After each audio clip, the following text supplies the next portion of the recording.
नमस्कार, स्वागत है आप सभी का A1 टीवी में। मैं हूं आपके साथ उमंग माथुर और आप देख रहे हैं A1 उत्तराखंड। आइए बुलेटिन की शुरुआत करेंगे, लेकिन पहले नजर डालेंगे इस वक्त की सुर्खियों पर। देहरादून में राष्ट्रीय कृमि मृत्यु दिवस कार्यक्रम का शुभारंभ। स्वास्थ्य मंत्री धन सिंह रावत ने बच्चों को दवा पिलाकर किया आगाज। कहा, प्रदेश भर में 43.55 लाख बच्चों को पिलाई जाएगी दवा।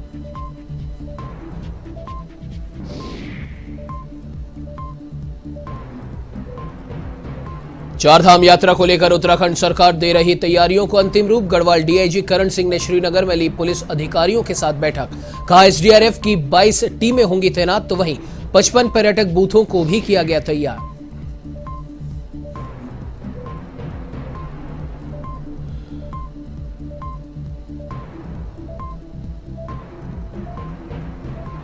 भाजपुर में पेट्रोल पंप कर्मचारी के साथ हुई लूट की वारदात। हथियारबंद बदमाशों ने दिया वारदात को अंजाम। घटना की सूचना पर प्रशासन ने कराई नाकेबंदी। खंगाले गए सीसीटीवी फुटेज।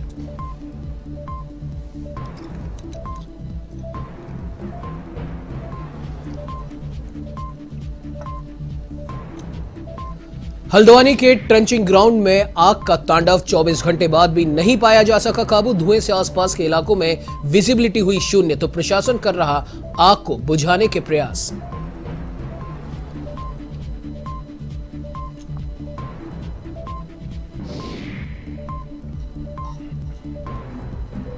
बढ़ती गर्मी से राहत के लिए पर्यटक अब करने लगे हैं पहाड़ों का रुख। अल्मोड़ा के पर्यटक स्थल इन दिनों पर्यटकों से हुए गुलजार। पर्यटन कारोबारी भी काफी उत्साहित।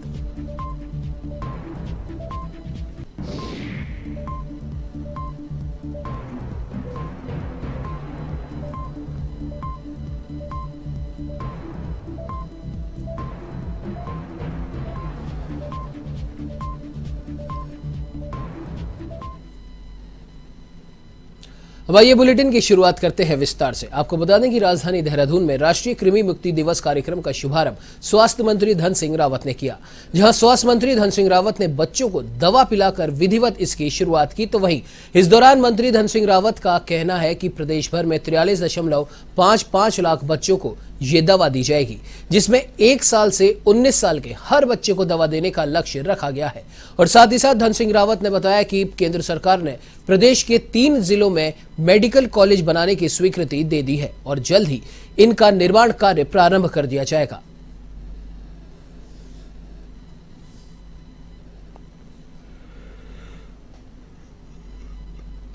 उत्तराखंड राज्य में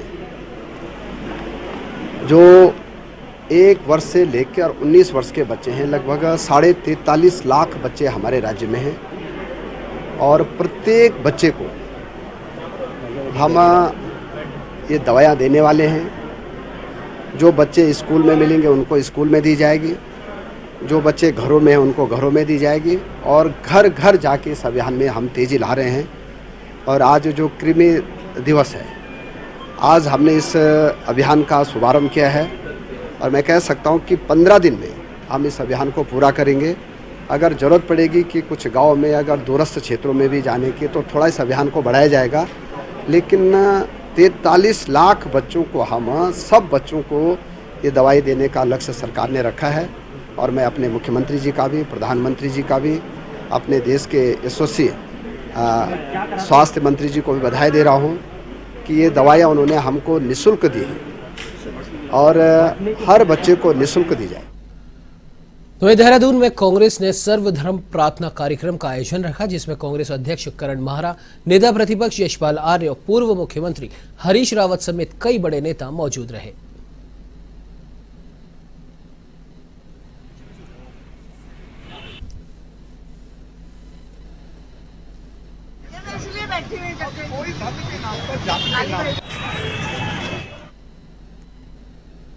तो वहीं चारधाम यात्रा को लेकर सरकार अपनी तैयारियों को अब अंतिम रूप दे रही है और इसी क्रम में डीआईजी गढ़वाल करण सिंह नगर न्याल ने श्रीनगर में पुलिस अधिकारियों के साथ महत्वपूर्ण बैठक की। इस दौरान उन्होंने कहा कि चारधाम यात्रा के दौरान किसी भी परिस्थिति से निपटने के लिए रूट पर एसडीआरएफ की 22 टीमें तैनात की जाएंगी और साथ ही साथ यात्रियों की सहूलियत के लिए 55 पर्यटक बूथों को भी तैयार किया जा रहा है ताकि जरूरत पड़ने पर श्रद्धालुओं की मदद की जा सके।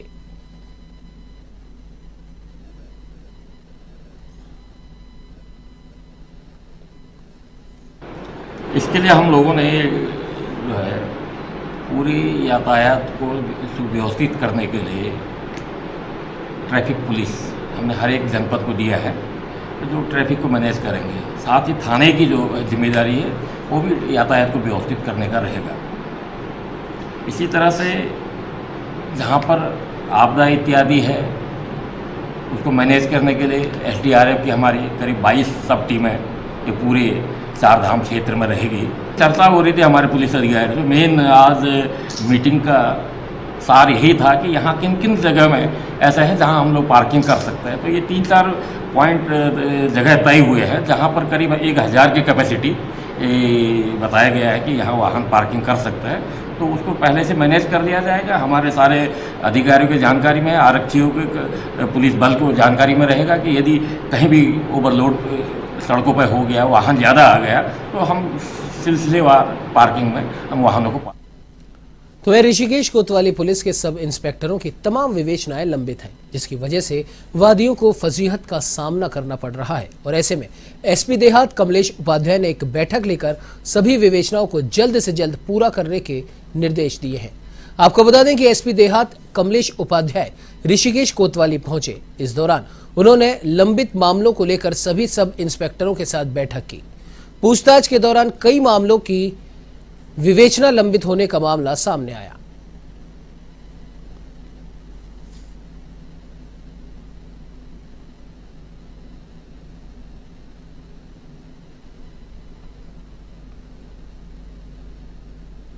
वो हमने बेसिकली विवेचनाओं के स्तर पर ही, क्योंकि बीच में इलेक्शंस वगैरह हुए तो काफ़ी हमारी विवेचनाएं पेंडिंग हैं, तो उसी में उनको निर्देश दिया गया कि जो भी विवेचनाएं हैं उनका गुणदोष के आधार पर जल्द से जल्द आप निस्तारण करेंगे।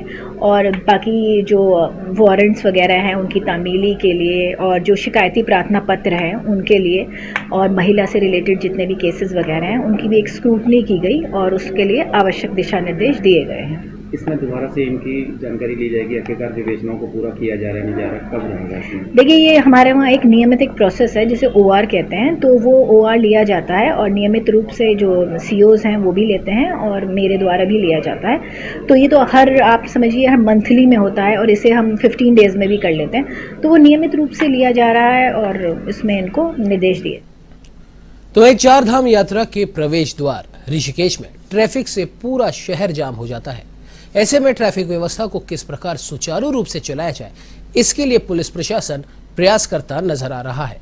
SP देहात के निरीक्षण में ये बात साफ हो गई है कि शहर में ट्रैफिक जाम का मुख्य कारण अतिक्रमण है। SP देहात ने जल्दी ही हाईवे से अतिक्रमण हटाने के साथ ही अतिरिक्त पुलिसकर्मियों की तैनाती करने का भी निर्णय लिया है।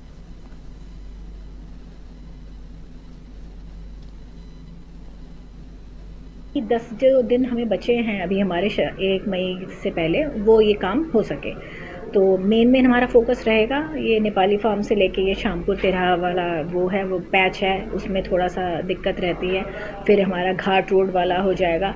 फिर हमने कुछ बाईपास, और हम सोच रहे हैं कि हम जो मेन सिटी में ना आए ट्रैफिक, क्योंकि सिटी ऑलरेडी कंजस्टेड है, तो हम उसके लिए क्या क्या हम इसका बाईपास रूट रखेंगे, उसमें कहाँ कहाँ पे ड्यूटीज़ होनी चाहिए, इन सभी पॉइंट्स पे डिस्कशन हुआ है। और उसी के तर्ज पे हम यहाँ पे अपना जो हमारा यातायात का जो ड्यूटी चार्ट है हम उसको तैयार करवा रहे हैं। तो आपको देखेंगे कुछ दिनों में थोड़ी सी यहाँ के जो यातायात है वो थोड़ा सा प्रबंधन हम थोड़ा बेहतर कर पाएंगे। और उसके लिए हम थोड़ा सा जो हमारे यहाँ के लोग हैं, व्यापारी वर्ग है, उनसे भी 1-2 दिन में अभी मीटिंग करेंगे ताकि उनका भी सहयोग लिया जा सके। और वो जो अपने सुझाव देंगे हम उसको भी अपने जो हम बना रहे हैं यहाँ पे प्लान, उसमें हम इनकॉर्पोरेट करेंगे। चलिए बढ़ते अगली खबर की ओर। आपको बता दें कि पौड़ी में स्वास्थ्य मेले के दौरान एक दिव्यांग बालक का दिव्यांग सर्टिफिकेट न बनने पर समर्थ नारी समर्थ भारत संगठन की प्रदेश प्रभारी कुसुम चमोली ने नाराजगी जताई। नगरपालिका के डमरू हॉल में स्वास्थ्य विभाग की ओर से आयोजित स्वास्थ्य मेले के दौरान एक दिव्यांग बच्चे का दिव्यांग प्रमाण पत्र नहीं बनने पर कुसुम चमोली ने स्थानीय जनप्रतिनिधियों पर सवाल खड़े किए हैं। उन्होंने कहा कि दिव्यांग बालक का ना तो राशन कार्ड में नाम चढ़ा है, उसके पास ना तो पासबुक है और ना ही आधार कार्ड उसका बन पाया है, और ना ही बालक को दिव्यांग पेंशन की सुविधाएं मिल पा रही हैं। उन्होंने प्रशासन से दिव्यांग बालक की मदद करते हुए आधार कार्ड बनाने और दिव्यांग सर्टिफिकेट जारी करते हुए दिव्यांग पेंशन देने की अपील की है।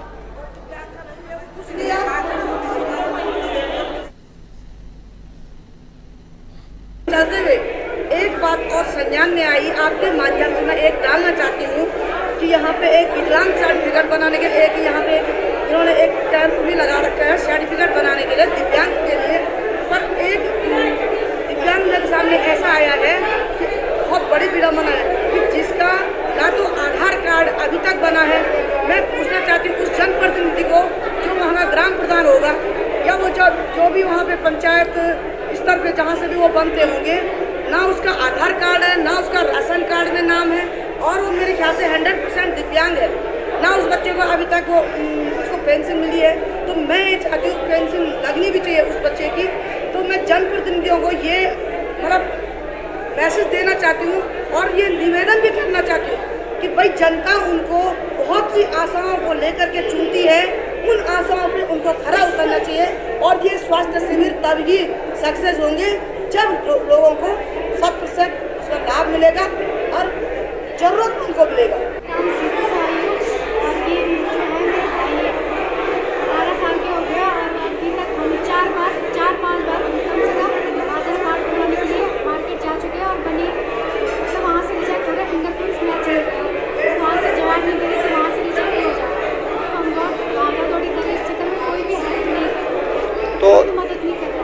और अभी हम यहाँ पे विकलांग सर्टिफिकेट बनाने के लिए आए तो राशन कार्ड, आधार कार्ड कुछ ना कुछ मांग रहे हैं, लेकिन है ही नहीं।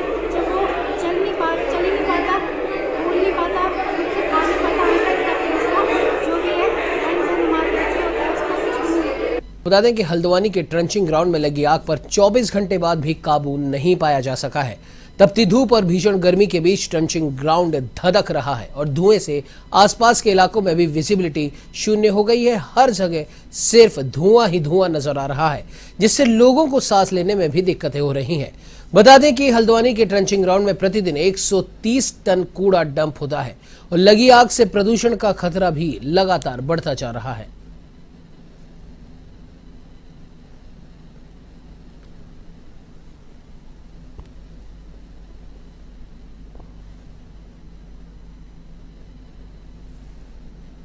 ट्रंचिंग ग्राउंड में हमारा जो सर का कूड़ा जाके डंप होता है उसमें कल आग लग गई थी। यद्यपि हमने इसका बुझाने का लगातार प्रयास हमारे जो अग्निशमन विभाग है और हमारे नगर निगम के कर्मचारी हैं, नगर स्वास्थ्य अधिकारी की निगरानी में उस बुझाने का प्रयास लगातार चल रहा है।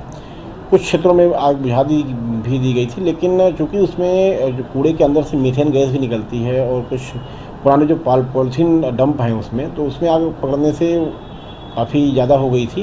लेकिन हमारा लगातार उसमें पानी का छिड़काव चल रहा है, इससे थोड़ा सा नियंत्रण जरूर है, लेकिन अभी आग पूरी तरह बुझ नहीं पाई है और हमारा प्रयास लगातार जारी है और संभवतः है 1-2 दिन के अंदर आग बुझ जाएगी। टीम के माध्यम से उसकी बाउंड्री वाल की हाइट को बढ़ा कर दिया था, लेकिन फिर मुझे लगता है कि कुछ अलग तत्वों ने इसमें आग लगाने का काम किया है, जिस कारण ये स्थिति उत्पन्न हुई है।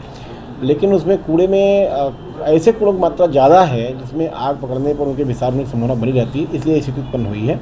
और प्रयास यही है कि जल्दी से जल्दी SW हमारा प्लांट बन जाए ताकि ऐसी स्थितियों से संपूर्ण। वहीं बाजपुर में लगातार लूट की घटनाएं सामने आ रही हैं, जिससे पुलिस की कार्यप्रणाली पर अब सवाल खड़े हो रहे हैं। तो वहीं अब बाजपुर के दोराहा बॉर्डर पर हथियारबंद बदमाशों ने पेट्रोल पंप के कर्मचारी को बंधक बनाकर लूट की वारदात को अंजाम दिया। आपको बता दें कि ये पूरी घटना की सूचना मिलते ही पुलिस मौके पर पहुंची और घटना की जानकारी ली। पुलिस ने बताया कि दोराहा बॉर्डर पर करतार सिंह का पेट्रोल पंप स्थित है, जहां ग्राम धनसारा निवासी धर्मवीर की ड्यूटी लगी हुई थी। आपको बता दें कि अचानक वहां पर हथियारबंद 2 बदमाश मौके पर आते हैं और धर्मवीर को बंधक बनाकर लूट की घटना को अंजाम उन्होंने दिया। फिलहाल पुलिस सीसीटीवी कैमरों की मदद से आरोपियों को पकड़ने में जुट गई है।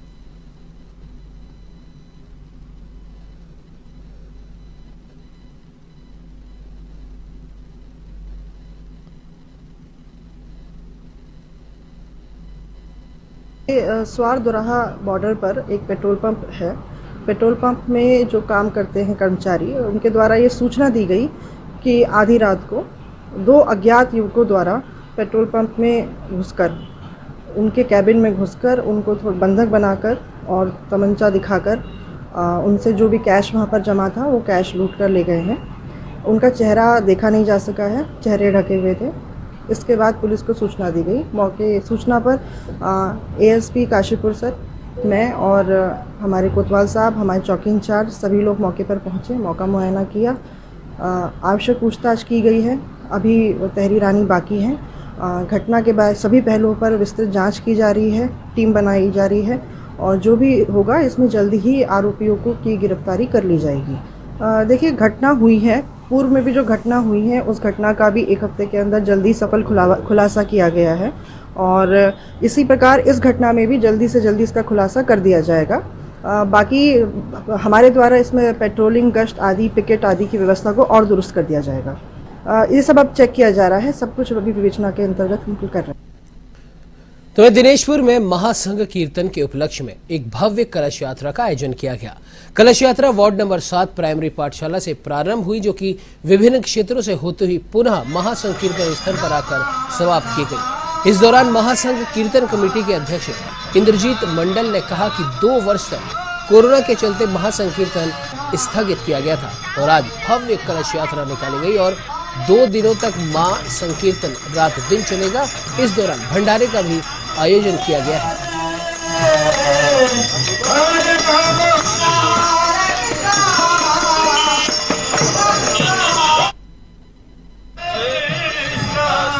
और 9 का जो है सामूहिक रूप से अपने यहाँ हर साल महाकीर्तन का आयोजन किया जाता है। कोविड काल से 2 साल से अभी बंद था।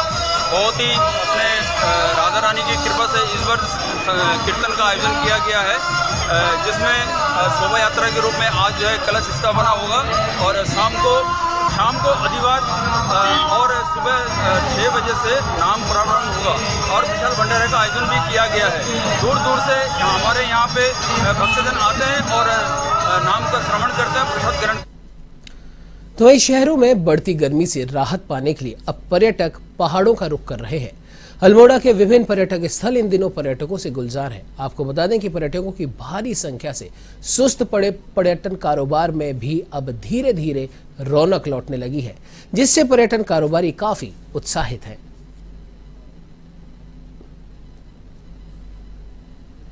सब लोगों को अच्छा काम मिला। जितने भी होम स्टेज वाले हैं यहाँ पे, हमारे पास 70-80 होम स्टेज वाले हैं, उनको अच्छा काम मिला। जितने भी रिजॉर्ट और होटल्स हैं उनको अच्छा काम मिला और आशा करता हूँ अगर कोविड का नया वेरिएंट अगर परेशान नहीं करेगा तो आने वाले समय में जो 2 महीना है हमारा मई और जून का, वो भी अच्छा जाएगा। अच्छा फील कर रहे हैं। काफ़ी ठंडी हवाएं चल रही हैं यहाँ पर, जो कि हम रहने वाले वैसे नोएडा के हैं, तो वहाँ पे तो बहुत गर्मी है, तो उस गर्मी से ही बचने आए थे और वो लग रहा है गोल पूरा हो गया अब यहाँ आके। अल्मोड़ा पहली बार आए, उत्तराखंड आ चुके हैं पहले भी, पर अल्मोड़ा पहली बार आए। फैसिलिटीज़ काफ़ी अच्छी हैं, इंटरनेट अच्छा है यहाँ पे और कनेक्शन काफ़ी अच्छा है। मतलब जैसे हम गाड़ी से आए हैं अपनी, तो गूगल मैप्स लगा के आए हैं, तो कहीं पे कोई दिक्कत नहीं हो रही है किसी भी बात पर। इस बुलेटिन में फिलहाल इतना ही। देश प्रदेश की तमाम खबरों की जानकारी के लिए आप बने रहिए हमारे साथ और देखते रहिए A1 TV। नमस्कार।